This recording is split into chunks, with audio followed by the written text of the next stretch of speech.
Let's start with Kadarius Toney there in Kansas City. He hurt his knee in practice Sunday. He's expected back for the start of the season. I do think when you look at Kadarius Toney, this is a guy who has consistently had issues staying healthy. My whole thing, while Kadarius was getting all this hype was, man, Skyy Moore is just criminally underrated right now.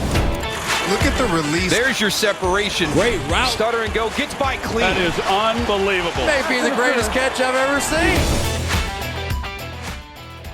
Matt, again, there was so much hype building behind Kadarius Toney. He's going to be the number one wide receiver in Kansas City. He's going to go off. He's going to finally just explode onto the scene. And this, to me, is just yet another setback for what has been a very injury-ridden career for Kadarius Toney. And I thought your charting of Kadarius Toney, too, just basically put a stamp on it for me. It's like he's a gadget guy. He's an explosive, highly explosive gadget guy, but that's what he is. And I think in an Andy Reid offense, you can't build a passing game around a player like Kadarius Toney. But when you saw the news, what did you think?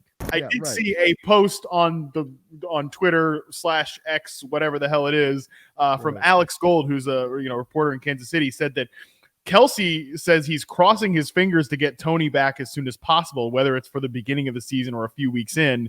So, I mean, we really don't know when this is. And then Kadarius Toney, I guess, also said on Twitter, report slightly wrong, but I'll definitely be back soon. Love you, Chiefs Kingdom, all that stuff. So I think what we know now is that this guy, we don't know when this guy's going to be back. And look, right.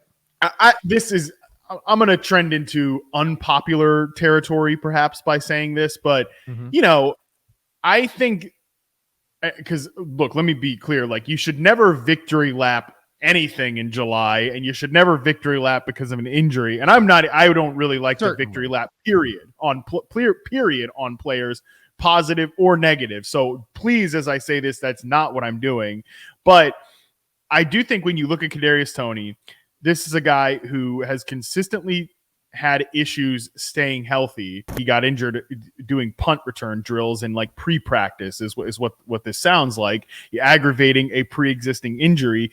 And when you look at his, the criticism of him on reception perception is that he's not a nuanced route runner. He's not a detailed technician. And that shows up in his press man coverage scores that have always been low. He has been exclusively a gadget guy. Like I said, when we talked about him a month ago or whatever it was, we have never seen, there is no evidence in the NFL that this guy is like a real full-time outside receiver. It's not there. 16th percentile last year against man coverage, 27th the year before.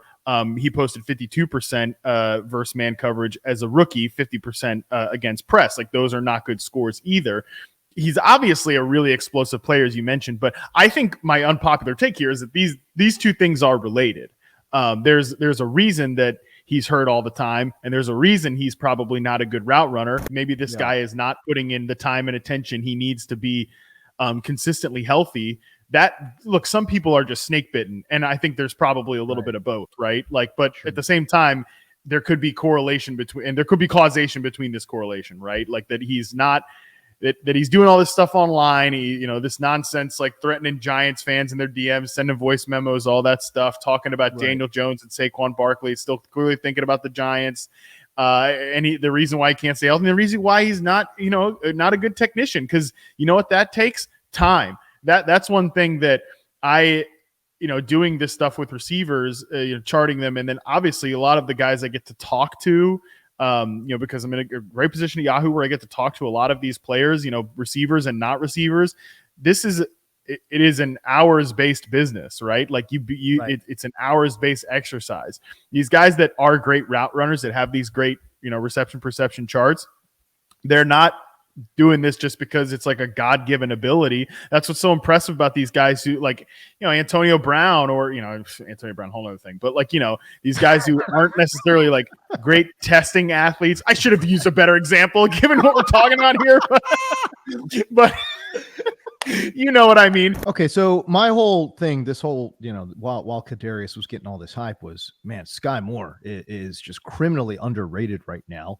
I thought that he was going to really step forward here in year number 2. We've highlighted very clearly that rookie players in Andy Reid's offenses, it just takes time to understand the nuances of what Andy Reid is trying to get done. Skyy Moore now going into year number 2. I thought he was going to really step forward, but Matt, what say you from a wide receiver room? Because obviously, as we know, Travis Kelce is their go-to pass catcher, but just from a wide receiver standpoint, and do keep in mind, Andy Reid's offense, you got to get production from wide receivers. You just do. And obviously, Reid has done an amazing job, maybe the best job in NFL history. I think Skyy Moore can be a solid slot receiver, like a solid flanker slot receiver, but I don't know that that's going to be his role necessarily either. So he is the guy I'm definitely most betting on here, Skyy Moore, and I would have said that prior to the Toney injury, but now it's just even more so. I think he has to be the guy that takes the step in this receiver core, because when I look at MVS, tapped out, Justin Watson tapped out, Richie James probably tapped out, Rashee Rice, I think we'll see in 24 and beyond. And Kadarius Toney, I thought, was tapped out at his previous role as like a gadget guy. So I think Skyy Moore is the one that I'm like, I don't know that he's tapped out as just like a bit player. I think he could be a full-time slot receiver. I'll throw some numbers out here for you. Okay. Skyy Moore, 5'10", 195. He's around a late round 2 pick, but still a relatively early pick. He ran a 4.41, which I thought was really interesting. I mean, now we're starting to get to like fast. 4.41 is fast. Okay. His 34.5-inch vertical left a lot to be desired. You'd like to see that number above, 36, 37. 10.5 broad jump, again, not great. You'd like to see that around 10.8 or higher. So I bring up the vert and the broad jump though, Matt. And I thought I saw this a little bit too, just watching him play. Short area burst, not really his game. 4.41 would indicate he's got some long speed and can get out there and run if given a little bit of a runway. What are your kind of thoughts on those athletic measurements there for Skyy? Yeah, I don't think he's the most explosive player.